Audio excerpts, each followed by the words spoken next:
मेरे बच्चे, मैंने तुम्हारे पास और तुम्हारे परिवार के लिए एक दिव्य शक्ति भेज दी है।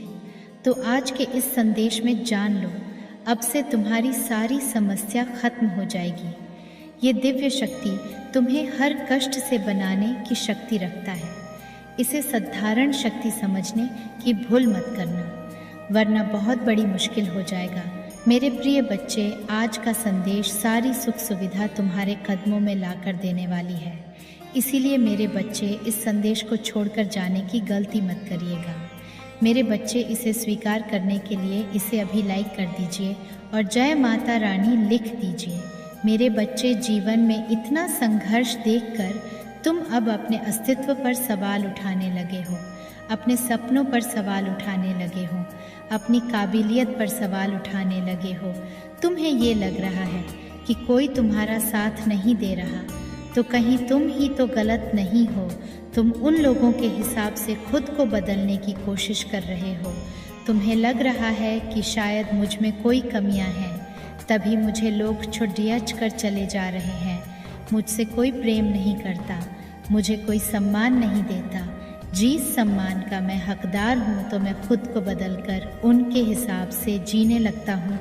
कुछ नहीं मिला तो कम से कम लोग तो रहेंगे मेरे साथ। और वो लोग कब तक रहेंगे मेरे बच्चे? वो ज़्यादा दिन नहीं रहेंगे तुम्हारे साथ। जब तुम बदल जाओगे तो तब भी तुम उन्हें अच्छे नहीं लगोगे। क्योंकि अगर किसी व्यक्ति को तुमसे प्रेम करना होता, अगर तुम किसी व्यक्ति को अच्छे लगते हैं, अगर वो तुम्हें अपना मानते, तो तुम जैसे भी हो वो वैसे ही तुम्हें अपनाते और वैसे ही तुमसे प्रेम करते हैं। जो व्यक्ति तुम्हें बदलने की कोशिश करे वो कभी तुमसे प्रेम नहीं कर सकता है, वह कभी तुम्हारा अच्छा नहीं सोच सकता है, वो कभी तुम्हारा सगा नहीं है। तो उसके लिए खुद को बदलो मत, उसके लिए खुद की कीमत कम मत आंको। हमेशा याद रखना, जब तुम एक डायमंड लेकर किसी के पास जाओगे तो जिस मूर्ख व्यक्ति को उसकी समझ नहीं है वो ये सोचेगा कि एक तो चमकदार पत्थर है, नहीं तो कोई क्रिस्टल सी चीज़ है। वो अपने ज्ञान के हिसाब से, अपने अनुभव के हिसाब से ही उसका मोल लगाएगा। तो इसमें गलती उस डायमंड की तो नहीं है। बस इतनी सी बात है कि तुम किस व्यक्ति के पास उसकी कीमत पूछने जा रहे हो। और यही हुआ है तुम्हारे अब तक के जीवन में। तुमने खुद को पहचाना नहीं, खुद की शक्तियों को नहीं पहचाना, और तुम ऐसे लोगों के पास जा जाकर अपनी कीमत पूछ रहे थे, अपने गुणों को पूछ रहे थे, जिनको खुद कोई अनुभव नहीं है, जिनके भीतर खुद इतनी नकारात्मकता भरी हुई है। इसलिए वो हमेशा तुम्हें नकारात्मक बातें बताते थे, वो हमेशा तुम्हें नीचे खींचने की कोशिश करते थे। उनके खुद के सपने बड़े नहीं हैं। तुम उनसे अगर कहोगे कि एक दिन आसमान में उड़ेंगे तो वो कहेंगे चींटी की तरह चलना सीखो। चींटी इतनी परिश्रम करती है, चींटी ये करती है, कहाँ चील की तरह आसमान उड़ोगे। बहुत बड़े लक्ष्य देख रहे हो तुम, वो तुम्हें हमेशा नीचे खींचेंगे। मैं यह नहीं कह रही कि चींटी परिश्रम नहीं करती है मेरे बच्चे, पर तुम्हारा भाग्य ऐसा है कि कम मेहनत करके भी तुम्हें सफलता मिलेगी।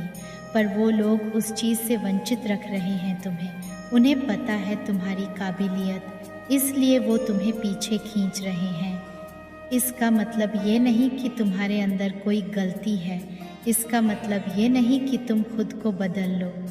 उनको इतना ज्ञान ही नहीं है कि किससे कैसी बातें करनी है। उनको इतना ज्ञान ही नहीं है कि वो तुम्हारी शक्तियों को समझ पाए, जिससे आध्यात्मिक रास्ते पर तुम चल रहे हो उस रास्ते पर चल जाए।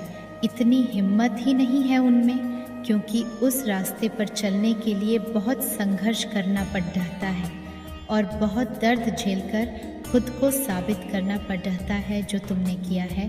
तो तुम ऐसे लोगों की सलाह पर अपना जीवन व्यतीत करोगे, ऐसे लोगों की सलाह मानकर तुम अपने आप को बदल दोगे, अपने सपनों को पीछे छोड़ दोगे। अगर नहीं तो अपने आप पर यकीन रखो, अपने दिल की सुनो। तुम्हारे दिल में दो मार्ग बने हुए हैं कि तुम अभी जो कर रहे हो, क्या तुम्हें वो करना चाहिए? क्या उसमें तुम्हें सफलता मिलेगी?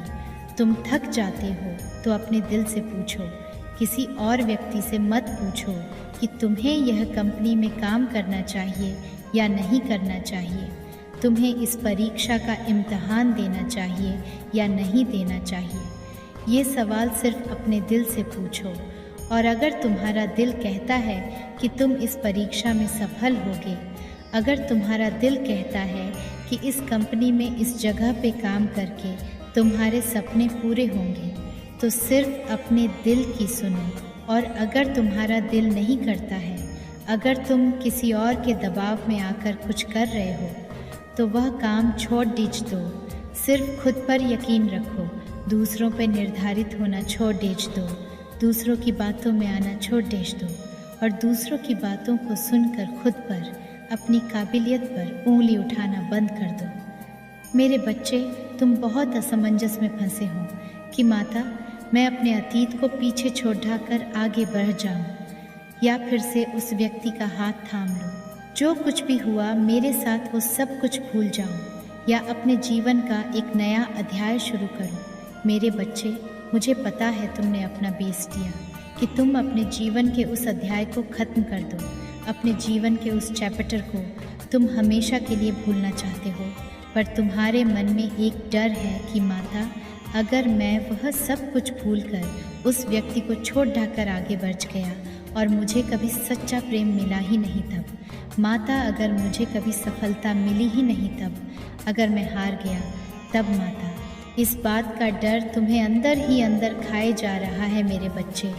और तुम्हें सबसे ज़्यादा डर इसी बात का है कि अगर तुम्हारा परिवार नहीं बचा तब क्या होगा, तुम्हारे साथ क्या तुम अकेले रह जाओगे, क्या तुम्हें यह जीवन ऐसे ही अकेले बिताना पड़ेगा, तुम्हें कभी सच्चा और अच्छा जीवन साथी नहीं मिलेगा, तो उस इंतज़ार से अच्छा है कि तुम उस व्यक्ति का हाथ थाम लो, क्योंकि वो तो आज भी तैयार है कि तुम उसे माफ़ कर दो और उसके साथ फिर से घर बसाने के सपने देखना शुरू कर दो। पर जो उसने तुम्हारे साथ किया, जो उसने तुम्हारे साथ धोखा किया, वो भी भूलना आसान नहीं है तुम्हारे लिए। तुम्हें उस बात से भी डर लगता है कि माता घर में उस व्यक्ति के पास वापस गया और उसने जो मेरे साथ किया है उससे भी बुरा किया मेरे साथ, तो मैं फिर से अपना इतना समय व्यर्थ कर दूंगा। ये विचार मुझे बहुत परेशान कर रहे हैं माता। कुछ करो, मुझे उलझनों से बाहर निकालो, मुझे कोई रास्ता दिखाओ। इस महीने में वो व्यक्ति तुमसे बात करेगा मेरे बच्चे, और जब वो तुमसे बात करेगा तो तुम्हें तुम्हारे प्रश्नों का उत्तर स्वयं मिल जाएगा। उसके बाद करने से तुम्हें यह पता चल जाएगा कि तुम तो उसे कब का पीछे छोड़ चुके हो। अब उसके होने ना होने से तुम्हें कोई फ़र्क नहीं पड़ता है। वो नहीं है इसलिए तुम नहीं रोते हो, तुम रोते इसलिए हो क्योंकि तुमने अपना बहुत समय व्यर्थ कर दिया, और तुम्हें पता है कि तुम्हारे अंदर वो क्षमता थी कि तुम सफल हो सकते थे। तुम्हारे सपने बहुत बड़े थे, लेकिन सिर्फ एक उस व्यक्ति के चक्कर में तुमने अपना बहुत कुछ गंवा दिया। इस बात की उलझन है तुम्हें, और जब वो व्यक्ति तुमसे बात करेगा, जब वो तुमसे माफ़ी मांगेगा कि अब तुम बहुत मजबूत बन गए हो मेरे बच्चे, तुम्हें किसी के झूठे आंसुओं से फ़र्क नहीं पड़ता है, और अब तुम्हें कोई नहीं चाहिए अपने जीवन में। तुम्हारे जीवन में जो लोग हैं तुम उनके साथ बहुत खुश हो और उन्हीं के साथ अपनी सफलता को पाना चाहते हो। तुम्हें प्रेम मिलेगा या नहीं मिलेगा, ये सब कुछ तुमने मुझ पर छोड़ दिया है कि माता, आप जब चाहोगी तो मेरे जीवन में उस व्यक्ति को भेज दोगी जो सच में मेरा जीवन साथी बनने लायक होगा, और अब उस व्यक्ति को भी समझ में आ जाएगा, इसलिए वो फिर से तुम्हें दोबारा परेशान नहीं करेगा। तो मेरे बच्चे, तुम्हें डरने की ज़रूरत नहीं है, और यह विचार अपने दिमाग से बाहर निकाल दो। तुम्हें सच्चा प्रेम भी मिलेगा, तुम्हें परिवार भी मिलेगा, तुम्हें वो सब कुछ मिलेगा, पर उसके लिए तुम्हें सफल होना पड़ेगा। सफलता से ऊपर कुछ नहीं होना चाहिए इस वक्त तुम्हारे लिए, क्योंकि तुम्हारे साथ जो कुछ भी हुआ अतीत में वो कभी होता ही नहीं। अगर तुम अपने लिए खड़े होना जानते, अगर तुम अपने सपनों के लिए लड़ना जानते, तो लोग तुम्हारा इतना इस्तेमाल न करते, और जो लोग तुम्हारे जीवन से जा चुके हैं। अब तुम्हें उनके होने ना होने से कोई फ़र्क नहीं पड़ता है। ये बात तुम्हें बहुत जल्द ही समझ में आ जाए कि मेरे बच्चे, उन बातों को भूल जाओ। उस व्यक्ति ने तुम्हारे साथ जो कुछ भी किया है उसे भूल जाओ। इसी में तुम्हारी भलाई है, क्योंकि उसने तुम्हारे साथ कुछ भी बुरा नहीं किया है, उसने अपने साथ बुरा किया है। तुम तो तपे हो। सिर्फ एक रत्न धारण करने के मनुष्य के ग्रह नक्षत्र बदल जाते हैं मेरे बच्चे। पर कभी किसी ने यह नहीं सोचा है कि वो रत्न बनता कैसे है। वो रत्न बहुत प्रेशर सहता है, बहुत दबाव में, बहुत तप में, बहुत कुछ झेलना पड़ता है उसे रत्न बनने के लिए, जो किसी और व्यक्ति को सुकून दे, जैसे समाज के लोगों को शांति दे, तब जाकर एक जेम्स स्टोन बनता है। तो तुम वो जेम हो मेरे, जैसे समाज में खुशियाँ देगा। इसलिए तुम तब पे हो, क्योंकि तुम अपनी अहमियत भूल गए थे वैसे लोगों के बीच में रहकर। तुम ये भूल गए थे कि तुम हो कौन और तुम्हारे सपने क्या हैं। उन छोटी सोच के लोगों के साथ तुम भी छोटा ही सोचने लगे थे मेरे बच्चे। और जो व्यक्ति अब तुमसे बात करेगा तो तुम्हें यह लगेगा, तुम्हें खुद पर हंसी आएगी कि मैंने इसके लिए इतने आंसू बहाए हैं। इसमें ऐसा है ही क्या? जो मेरे सपने हैं, जो मेरे पास है, उसके आगे व्यक्ति कुछ नहीं है। इसकी सोच बहुत खराब है समाज को लेकर। ये कभी किसी से प्रेम नहीं कर सकता। इसके साथ परिवार बसाने के सपने देखे थे मैंने। अच्छा हुआ माँ, क्या आपने इस व्यक्ति को मुझसे दूर कर दिया, क्योंकि परिवार बसाना तो दूर, ये मेरी ज़िंदगी नरक बना देता। इन सारी बातों का एहसास तुम्हें इस महीने में होगा मेरे बच्चे, और उसके बाद पीछे मुड़कर मत देखना। अपने जीवन के उस अध्याय को उसी वक्त ख़त्म कर देना और हमेशा के लिए भूल जाना। उस व्यक्ति को माफ़ कर देना। उसने जो कुछ भी किया, जो भी बुरा किया, उसने अपने साथ तुम्हें खो दिया। उसने इससे बुरा उसके साथ क्या ही होगा। उसे माफ़ करके अपने जीवन में आगे बढ़ना। सफलता तुम्हारा इंतज़ार कर रही है। तुम्हारा सोलमेट, तुम्हारा पार्टनर तुम्हारा इंतज़ार कर रहा है मेरे बच्चे, और वह सब कुछ तुम्हें मिलेगा। ओम नमः शिवाय। माता महाकाली जी कह रही हैं, यह एक स्पष्ट संकेत है। इस सप्ताह आपके साथ किसी प्रकार का चमत्कार होगा। आप कुछ ऐसा प्राप्त करेंगे जिसका आप इंतज़ार कर रहे थे। प्राप्त करने के लिए तैयार रहें। मुझे पता है कि आप हाल ही में तनाव में रहे हैं। मुझे पता है कि आपको शांति की ज़रूरत है। मैं तुम्हें वह शांति दूंगी। मुझे बस ज़रूरत है कि आप मुझसे प्रार्थना करें और मेरा अनुसरण करें। आप माता महाकाली जी को मानते हैं तो लाइक करके दावा करें, मैं आपकी प्यारी माता महाकाली जी हूँ और मेरी अच्छाई का कोई आरंभ या अंत नहीं है। मैं शुरुआत और आखिरी अच्छा हूँ और मैं अपनी भलाई के कारण इस दिन आप पर कृपा बरसा रही हूँ। इसलिए मेरे लिए बोलने का दावा करने वाले लोगों द्वारा की गई दुष्ट रिपोर्टों से निराश या निराश ना हो। यदि मैं वह होती जो वे कहते हैं कि मैं हूँ, तो सारा ब्रह्मांड एक पल में नष्ट हो जाएगा। उन्होंने मुझे पूरी तरह गलत समझा है। माता महाकाली जी कहती हैं, आज तुम्हारी आत्मा अनंत है, क्योंकि मेरी असीमित आत्मा तुम्हारे भीतर निवास करती है। मैं पूर्ण रूप से उपस्थित, शक्तिशाली और ज्ञानी हूँ। मैं प्रतिबंध में नहीं रहूँगा। इसलिए मैं आपको अपनी मानवीय आत्मा में अपने आवास के रूप में प्रदान करता हूँ। वह गुण जो मुझे वह बनाते हैं जो आप मुझे जानते हैं। आपकी सेवा की गहराई आपके प्रेम को मापती है। मैं तुम्हें बेटे और बेटियों के रूप में संदर्भित करती हूँ। मैं तुम्हें अपने प्रिय के रूप में संदर्भित करती हूँ। मैं आपको हकदार के रूप में संदर्भित करती हूँ। मैं तुमसे कुछ भी वापस नहीं लूँगी, क्योंकि तुम्हारे प्रति मेरी प्रतिक्रिया हाँ में पाई जाती है और तुम्हारे जीवन पर मेरे सकारात्मक वादा आशीर्वाद है। अगर मैं आपके दिल की पुकार का जवाब दूंगी तो चिंता करने की कोई बात नहीं है।